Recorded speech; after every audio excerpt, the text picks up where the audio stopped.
Muito bem, estamos conectados aqui com o Luiz Fernando Figueiredo, economista, ex-diretor do Banco Central e hoje é CEO e sócio da Mauá Capital. Muito bem-vindo ao Papo Antagonista, muito boa noite. Boa noite, Cláudio. Prazer enorme estar com vocês. Temos também a presença do Diego Amorim, que vai participar da entrevista. O Diego está conectado também, né? Ótimo. Fernando, boa noite, Cláudio, boa noite a todos. Boa noite. Boa noite.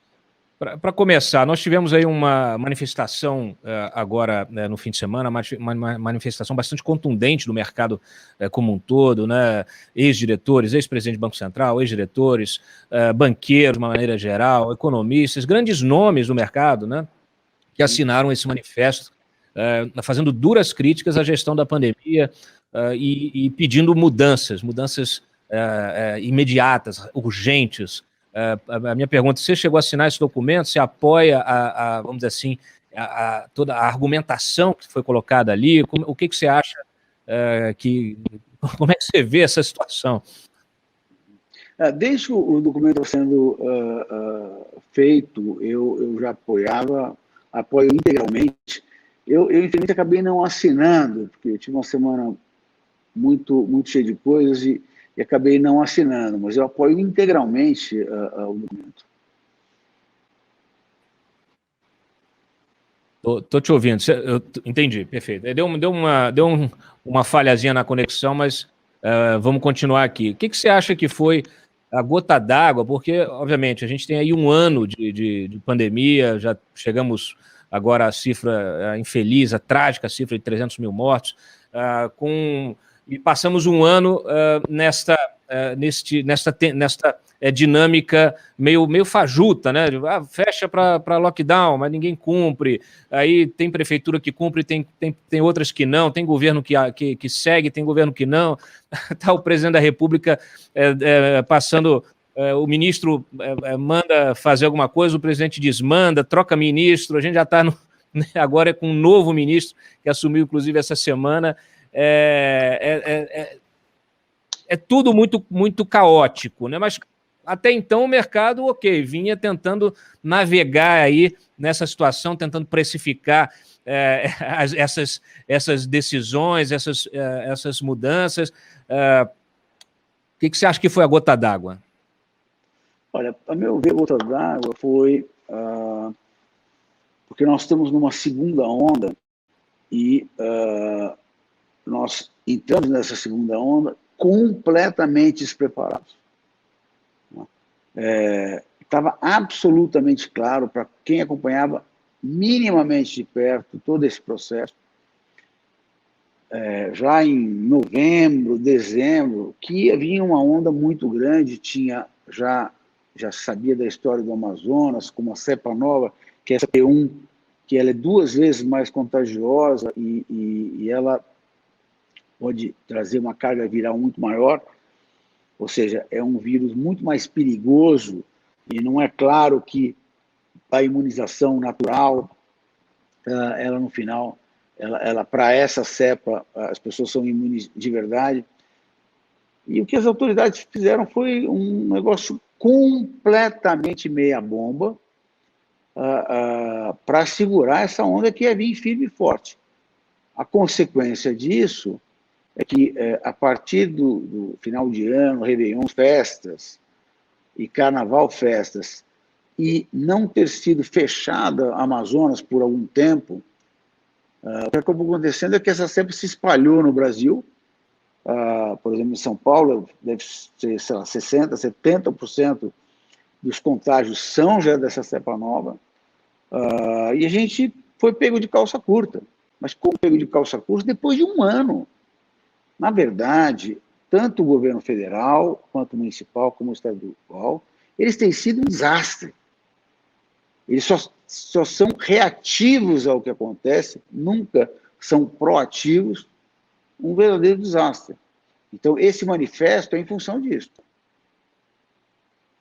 Há uma intenção, assim, quando vocês, de uma maneira, pedem mudanças urgentes, isso passa não só por mudanças políticas, mas também mudanças dos próprios agentes políticos. A gente está ouvindo muita gente, a gente acompanha aqui, até o Diego apurou essas reuniões que o Rodrigo Pacheco, o Arthur Lira fizeram em São Paulo também, com alguns representantes aí do mercado, e a gente ouve muito essa coisa de que o mercado chegou, que essa coisa meio, vamos dizer assim, meio subjetiva, né, o mercado, mas que esses grandes nomes, esses grandes agentes, as pessoas que realmente têm influência na economia, parece que largaram de mão do governo federal, da presidência do Bolsonaro, porque acham que não há mais como refazer essa trajetória com a atual administração.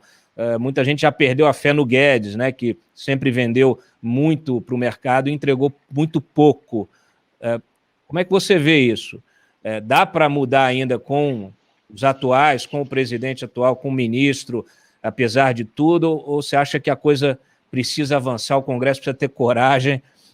Como é que você vê? Olha, que essa situação está ruim e percebida como muito ruim faz muito tempo. Né? Quando você olha os ativos brasileiros, desde agosto do ano passado, eles têm sido o lixo do mundo. Eles têm performado muito pior que todos os países, inclusive os países emergentes. E é por uma série de razões, e a própria questão fiscal, que é dramática. O Brasil tem uma dívida gigante, maior que qualquer país emergente, e crescente, independente da pandemia. Então, é uma situação dramática, só foi resolvida agora, recentemente, né? Mas o ponto é que, quando a gente fala mercado, para começar, não é um grupo de economistas, gente de banco e de asset, somos todos nós brasileiros, porque o grosso dos investimentos é feito pelas pessoas físicas brasileiras, né? Principalmente os investimentos mais líquidos, né? Que é o caso da Bolsa, do dólar, o caso da curva de juros, sei lá, fundos imobiliários, eles são muito afetados pelo movimento dos investidores brasileiros locais e dos investidores estrangeiros. Então, é muito menos uma coisa de um grupo pequeno, quando se fala mercado, e muito mais tem que olhar num estilo mais amplo. E essa incerteza, essa dúvida, ela é de todos, não é desse grupo de gestores ou de bancos e tal. Então, esse é o primeiro ponto. Já existe uma insatisfação há muito tempo. Esse documento, na verdade, organizou o que já muito foi falado por muitos agentes, inclusive por mim, em muitas entrevistas e lives, mas não foi só eu, todo mundo, porque não é que beira a irresponsabilidade ou a irracionalidade. O que foi feito para lidar com a pandemia foi absolutamente irresponsável. Do ponto de vista de saúde, né? Do ponto de vista econômico, até que foi ok. A gente conseguiu realmente atender uma parcela importante daqueles que ficaram numa situação difícil com a pandemia, né? Mas então, quer dizer, e no final, não é assim, esses agentes não querem esse governo, querem outro governo. O que esses agentes olham é o seguinte: as pessoas que estão aí têm condições de fazer uma coisa razoável para frente ou não? É sempre essa discussão. Não é um juiz de valor, não prefiro o Bolsonaro, ou prefiro esse, ou prefiro aquele candidato. Porque você tem que ser, no final, agnóstico e ver, bom, como que está aí? Vai melhorar ou vai piorar? Essa discussão sobre impeachment, eu acho que é uma discussão que o Brasil não deveria querer. O que deveria acontecer é uma pressão enorme para quem está aí fazer a coisa certa. Mas essa escapada para o impeachment, daqui a pouco vamos fazer impeachment para qualquer coisa. Não que não tenha sido dramático os erros, eu diria muito mais na saúde do que no lado econômico. No lado econômico tem sido difícil, mas principalmente no lado da saúde, o que tem que se pressionar é para que isso vá na direção correta. Eu sou um dos que acha que a solução não é impeachment, a solução é consertar o que está aí até o final do mandato. Se for ruim, trocamos. Mas daí é um voto da população em quem o melhor a representa. Tá certo. Diego, alguma pergunta? Luiz Fernando, eu queria te ouvir sobre essa dicotomia saúde versus economia, né? Eu diria que o próprio presidente da República acabou criando isso desde o início da pandemia, quase que colocando em lados opostos aqueles que defendiam as empresas, os seus funcionamentos, e aqueles que defendiam a vida, a saúde, e se criou, então, essa dicotomia terrível que não levou a gente a lugar algum. Hoje pela manhã, o Paulo Guedes participou dessa audiência no Senado Federal, e ele deixou claro, mais uma vez, que ele, como governo federal, imaginou ali no ano passado que a situação já estava sendo quase que controlada, né? Você nos lembrou agora há pouco que desde novembro, dezembro, essa tal segunda onda já se colocava aí, mas muita gente no governo e fora dele também acabou acreditando que a situação estava confortável.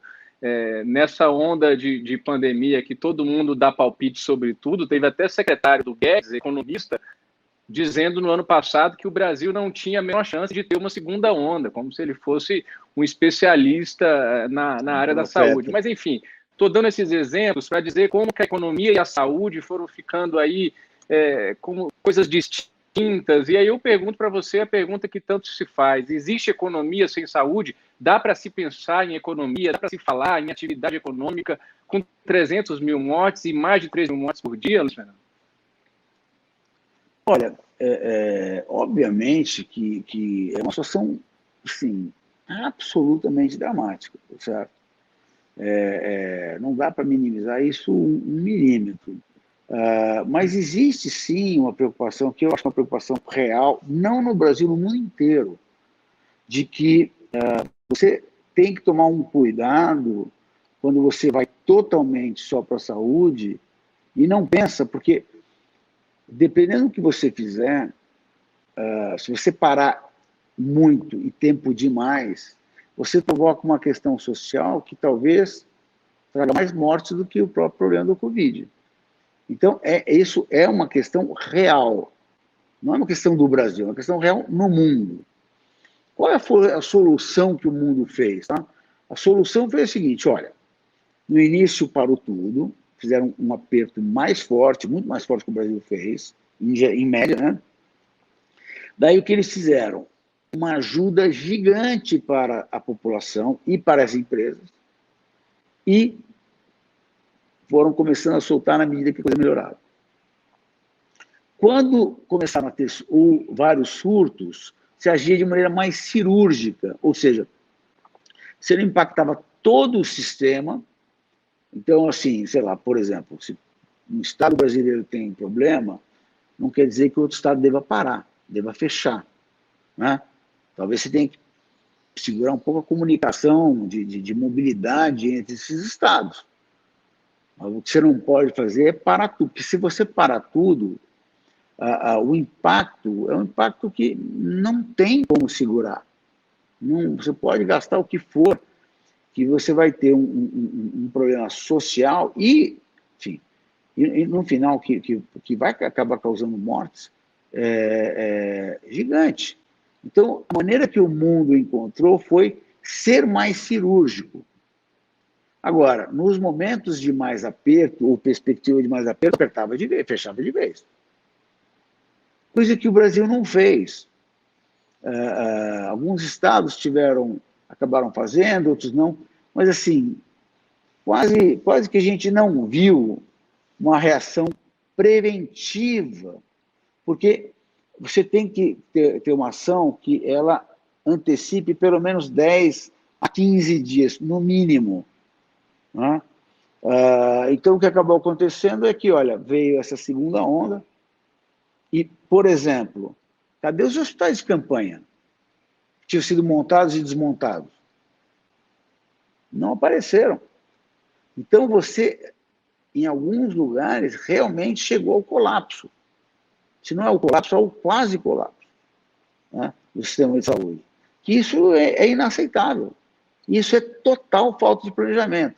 Nesse caso, eu diria até que não tem nada a ver com o governo federal. O governo tem mais a ver com um discurso doido e uma questão de não coordenar mas principalmente a questão das vacinas, né, que nós devíamos ter comprado em agosto do ano passado, como a maioria dos países do mundo fez, que não teria resolvido essa questão da segunda onda no Brasil, mas teria ajudado bastante. E provavelmente Claro. várias mortes teriam sido evitadas, né?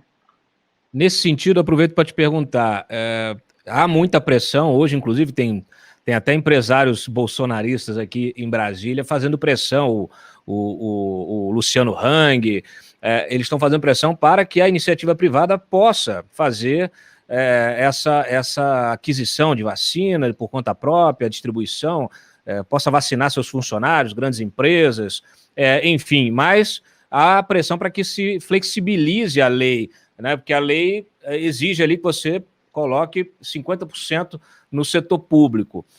Já tem gente, obviamente, como é prática, como é prática aqui no Brasil, já tem gente furando isso. Ontem veio à tona aí um caso lá em Minas Gerais, né? O que você acha? Como é que o Congresso poderia fazer? Acho que é necessário mesmo essa flexibilização para que a iniciativa privada possa entrar de uma forma mais efetiva e ir tentando, vamos dizer assim, preencher essa lacuna que o setor público não conseguiu até agora? Olha, eu acho que seria muito bom a iniciativa privada poder entrar, muito bom mesmo, e isso não depende de flexibilização, não. O problema é que hoje é impossível um agente privado conseguir trazer. Hoje é impossível. A lei não permite que ele traga na prática, tá? E é aquela história, no Brasil a gente sabe muito bem, o diabo está nos detalhes, né? Coisas que são permitidas, na verdade, elas são impossíveis de fazer. Então, embora a lei diga uma maneira do setor privado, na prática isso não é possível acontecer. Eu acho que não é necessária flexibilização, de jeito nenhum. Acho que o setor privado não tem nenhum problema de trazer 2 para 1, mas precisa, o mais rápido possível, colocar de uma maneira em que na prática o setor privado consiga fazer. Coisa que hoje ele não consegue. Bom, deixa eu mudar aqui um pouquinho a nossa pauta, Diego, para a gente falar mais de economia. O governo passou aí esses últimos 2 anos falando muito em privatização. O secretário de privatização deixou o governo justamente por não conseguir avançar nesses projetos. Agora, recentemente, nós tivemos aí os primeiros passos, né, uma possível privatização em algum momento, talvez, de Eletrobras, Correios, EBC, enfim, mas isso ainda é muito pouco. O Paulo Guedes prometeu e não entregou, não performou, Luiz Fernando? Não, eu vou dizer, essa altura, eu estou achando que o Paulo Guedes é mais um herói do que um cara incompetente. E a gente tem que entender que a vida dele não está fácil, nem um pouco, pelo contrário. Quer dizer, é o próprio governo? Mas é o que temos. É horrível, mas assim, o governo meio que mudou de opinião, o presidente meio que mudou de opinião, começou a achar que ele devia colocar a mão mesmo nas empresas públicas. Tem uma questão que eu enfim, tenho sido vocal sobre ela, que é o seguinte, muita gente tem sido, mas eu também, o Estado não pode ter empresa pública. Ele não pode ter empresa. Por quê? Primeiro que a nossa história é desastrosa. Eu estava no Banco Central quando nós tivemos que catalisar várias dezenas de bilhões a Caixa e algumas poucas dezenas de bilhões o Banco do Brasil. Se você olhar o capital dos dois, está faltando capital lá, capital de verdade, hoje, tá? E vai faltar muitas vezes. O Estado é péssimo para ser empresário. Por quê? Parece que o Estado deveria olhar para o que é importante para ele, saúde, educação, segurança, no mínimo, e se ele fizer essas 3 coisas bem, ele já vai ter feito muito pelo país, mas como ele quer fazer tudo, no final ele não faz nada, é aquela história de tudo ser prioridade, no final nada é prioridade, né? Então ele faz uma montanha de coisas, só faz tudo mal feito. Mas fora isso ser uma verdade, e o Brasil talvez as melhores mostras do quanto é verdade isso. Mas tem um outro aspecto que é o seguinte, tem um conflito de interesses no final que é insolúvel. Quando você vai trabalhar numa empresa e você tem um conflito insolúvel, você não vai para ela. Ou você elimina o conflito que você tinha anteriormente. Por exemplo, trabalhar numa empresa concorrente, ou ter alguma ligação com uma empresa concorrente.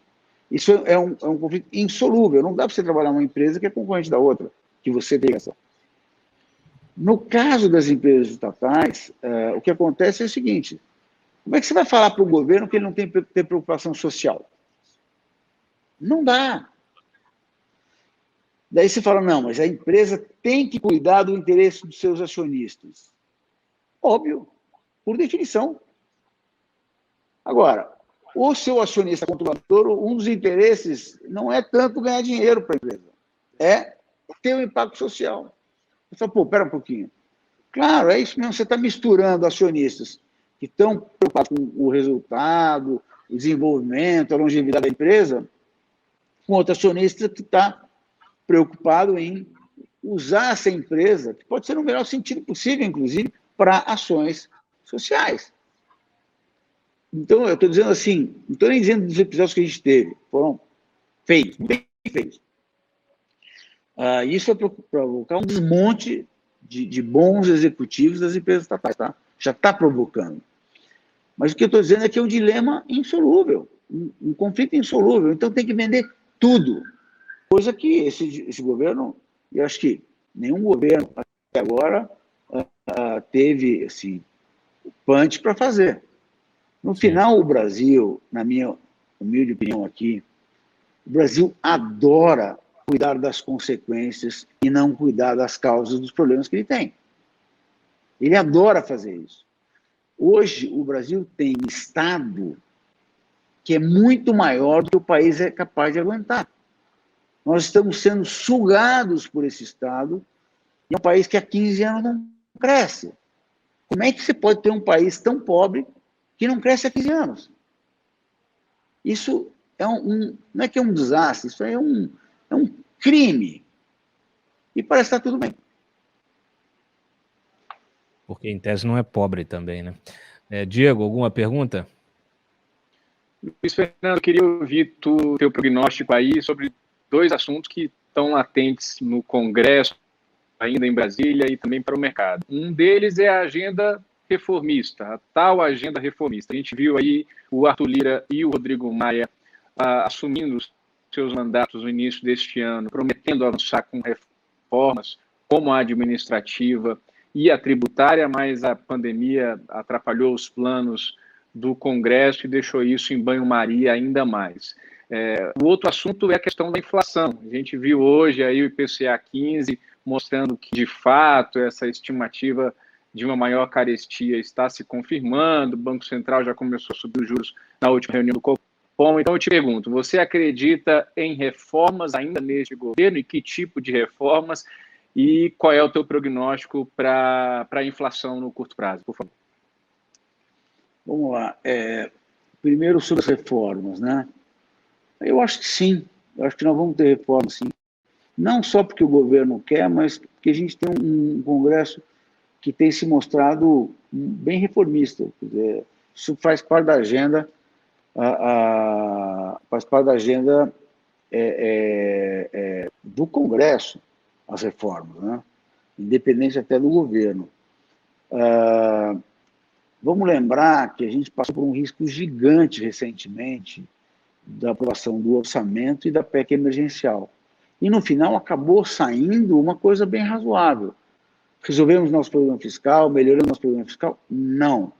Mas não deterioramos de maneira relevante. Pelo contrário. Então, eu acho que teremos, sim, tanto a reforma tributária quanto a reforma administrativa. Reformas ok, não vamos achar que são reformas gigantes.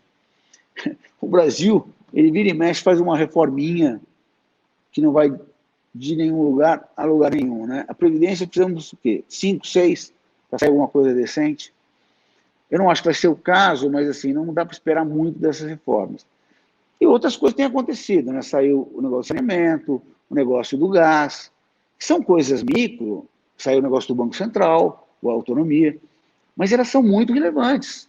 Se você juntar várias dessas, vale mais do que uma reforma macro, muitas vezes, né? São setores inteiros que vão reconfigurar e vão ser muito importantes. O gás no Brasil é um escândalo de caro para o consumidor. Vamos colocar a concorrência aí e ver para onde vai esse gás. Assim, então, tem um impacto geral, inclusive, na inflação. Com relação à inflação, assim, eu não tenho tanto receio da inflação quanto muita gente tem. Eu vou explicar por quê. Nós temos uma ociosidade nessa economia, um desemprego, que poucas vezes na história, se é que a gente teve alguma vez na história um desemprego tão grande. Para achar que a gente vai ter um processo inflacionário crônico, relevante, numa situação dessas, eu sou muito cético. Acho pouquíssimo provável. O que está acontecendo, então? Nós estamos embaixo de muitos choques. Tem o choque das commodities lá fora, que tem muito a ver com a China, a recuperação da China e dos países emergentes. Mas a China tem comprado uma barbaridade, as commodities subiram muito. O petróleo subiu muito. São preços importantíssimos. E, com esse risco fiscal à flor da pele, o câmbio depreciou muito, sendo que, com a alta das commodities, o câmbio no Brasil devia apreciar, porque o Brasil é um grande exportador de commodities. Isso é o que acontece normalmente. Mas o risco fiscal deste tamanho, o câmbio está muito fora da realidade. Ele está, claro que isso aí tudo tem a ver com esse risco, com essa incerteza. Ou seja, ele tem uma componente de prêmio de risco enorme. Nós precisamos parar de flertar com o precipício. Se a gente parar de flertar com o precipício e tiver algum horizontezinho razoável fiscal, claro, não podemos ter a situação horrorosa da pandemia também, porque você resolve o problema fiscal, mas você está com... Tem que ser... Você tem que ter um ambiente mais para razoável. A taxa de câmbio vai cair de madura. Como a bolsa vai melhorar muito, a curva de juros vai fechar, porque eles todos já embutem um prêmio gigante que é dessa incerteza. Todo dia acontece uma bobagem nova, uma confusão. E essa coisa da pandemia, infelizmente, ainda vai passar um tempo piorando. Por quê? Porque a gente não cuidou lá atrás, e porque essa cepa ela é muito mais severa. Né?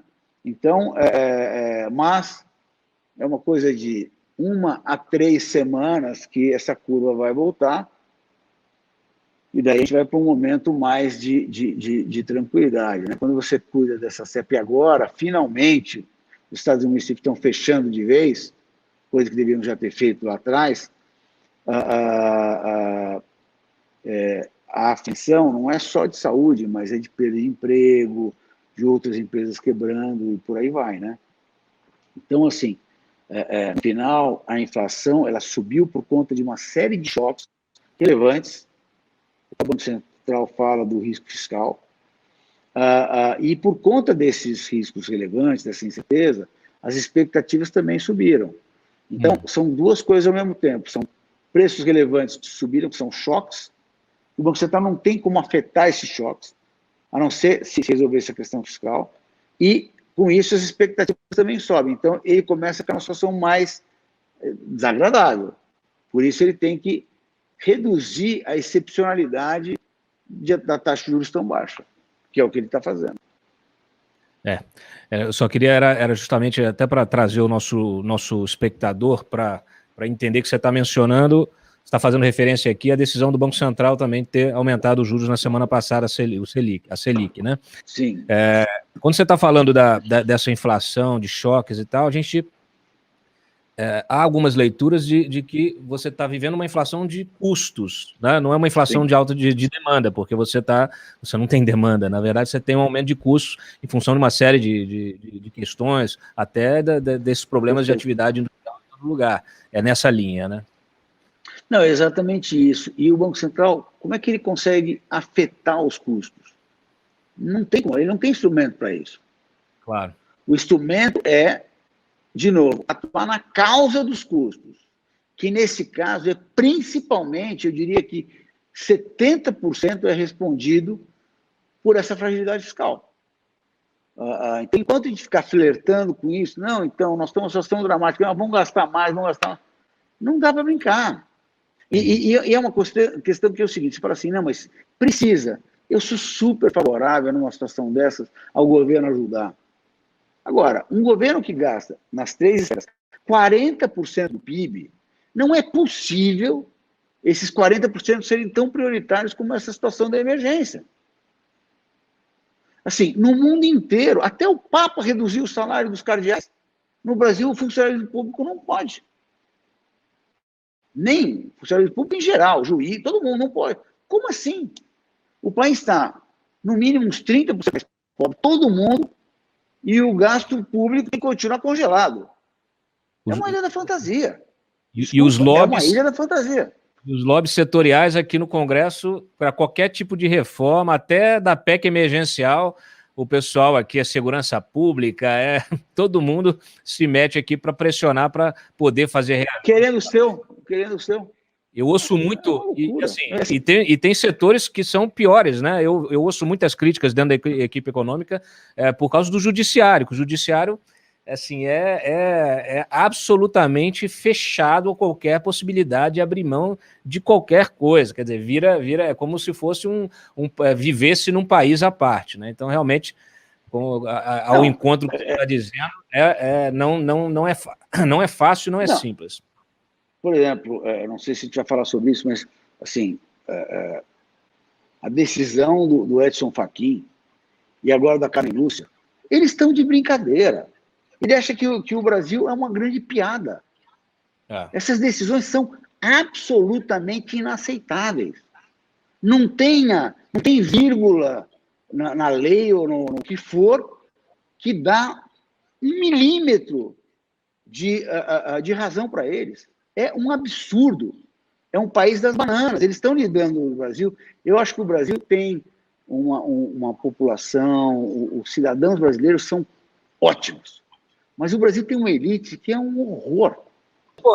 É importante que eles ouçam isso, né? A sensação do lado da economia real, do lado da sociedade real, como você mencionou, a gente tem acostumado a falar o mercado, né? Mas o mercado somos todos nós. Hein? Eu gostei disso, eu acho que é importante a gente frisar isso. Quer dizer, a sociedade como um todo, ela assiste isso de maneira chocada, ela fica sem esperanças, inclusive, né? Porque se você tem lá uma mudança cultural que promove, que começa a apontar ao Brasil a possibilidade de integrar uma OCDE, de ser respeitado, né, de passar a aplicar corretamente os recursos públicos, e de repente você tem manobras feitas no âmbito do judiciário, na cúpula, depois de anos até, né, de investigações, de condenações confirmadas, reconfirmadas, aí você tem decisões com uma canetada, você joga tudo no lixo, né? Ontem a gente até lembrou num vídeo aqui, não sei se você teve a oportunidade de ver, mas eu fiz questão de lembrar, pedir ajuda aqui do Freitas, a gente coletou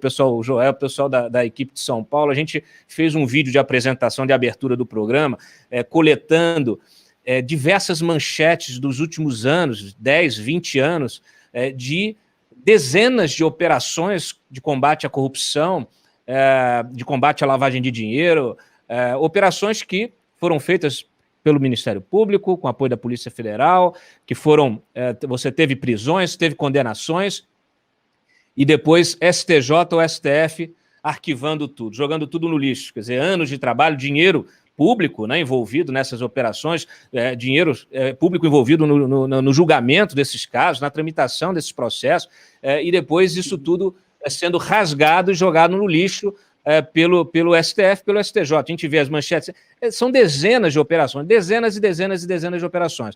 Então, é duro, né, isso? Não tem dúvida. Não é possível que o Ministério Público e a Polícia Federal errem tanto, né? Então, o sistema foi montado, o sistema legal brasileiro, não é para as pessoas mais poderosas não perderem as suas causas, mas é para elas não serem julgadas. Elas não são julgadas. Porque sempre tem uma questão formal que faz com que tudo... Por exemplo, vamos olhar, nós temos mais de 200 condenados na Lava Jato. vai se jogar tudo no lixo por questões formais. Exato. E mesmo assim, muito discutíveis. E assim, 10 anos depois, quer dizer, prescrever na mão do STF não tem problema, né? Que assim, é uma quantidade, eu vi uma estatística, não sei se é isso mesmo, mas que 80% das ações estavam prescrevendo no STF, não sei, talvez esteja errado esse número, tá? Mas eu sei que é um volume enorme, isso pode. Ou seja, ele não julgar, pode. Agora, uma coisa que já foi, já andou, já pode voltar atrás. Então, eles podem pensar sobre o passado, mas o que está acontecendo de fato, eles não julgam. Quer dizer, assim, é totalmente... Então, não se discute o mérito. Como é que um país pode não discutir o mérito? Como é que um país como o Brasil pode ter 40% do seu PIB de gasto público? Um país com uma pobreza do tamanho que o Brasil tem. Pô, vamos olhar para a causa, vamos parar de olhar para a consequência. E o Supremo, esses juízes, eles estão olhando... Não, tem uma vírgula aqui, pô. É óbvio, por conta dessa vírgula, que tudo que foi feito é para jogar no lixo. Pô, o caso do Sérgio Moro, daqui a pouco o Sérgio Moro vai ser o culpado e o Lula vai ser tudo legal. Pô, estão trocando absolutamente os valores. O que eu digo é o Brasil velho vencendo o Brasil novo. É isso que está acontecendo. Né? Por algum tempo o Brasil novo estava vencendo o Brasil velho, agora, pô, voltou tudo para trás. Tudo para trás. Fernando, muito obrigado pela tua participação aqui no Papo Antagonista. Infelizmente, a nossa agenda aqui é apertada, mas eu te agradeço muito. Com certeza, o programa permanece aberto para futuras colaborações, tá? E, Diego, obrigado também pela tua participação. Uma boa noite. Uma boa noite, foi um prazer enorme estar com vocês. Esse foi o Luiz Fernando Figueiredo, sócio e CEO da Mauá Capital e ex-diretor do Banco Central. É isso.